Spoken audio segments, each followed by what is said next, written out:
நல்லா இருக்கும் தான் நான் சொல்றேன். தெரியுமா உங்களுக்கு? எந்த கோயிலையும் கடவுள் கிடையாது. ஏன் சொல்லுங்க?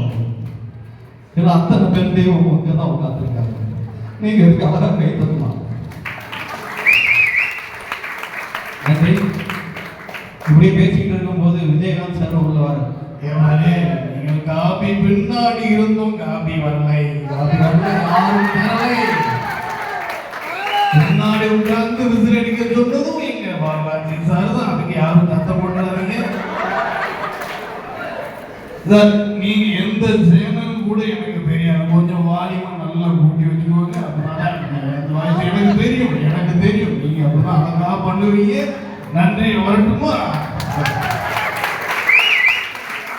அடுத்ததாக இந்த மேடையில பாக்கியராஜ் சார் வந்து எப்படி பேசுவார் பார்ப்போம்.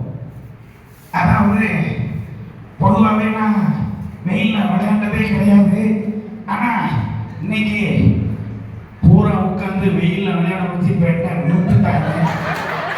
இன்னைக்கு பொழுதன்னைக்கும் போய் முருங்கைக்காய் சாம்பார் தான். இதே வச்சுட்டு பருத்திவீரன் படத்துல நடந்த குணந்தண்ணி அப்படின்ற ஒரு கேரக்டர் பேசுறது எப்படி பேசி பார்ப்போம். முன்னாடி உட்கார்ந்து தண்ணி நீயே வரப்பா மாத்தி மாத்தி சொல்லி சொல்லி விட்டேன். சாரி, விஜயகாந்த் வயசு உடையில வந்து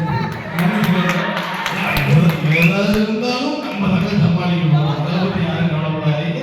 பின்னாடி போகும்போது கல்லை விட்டு மட்டும்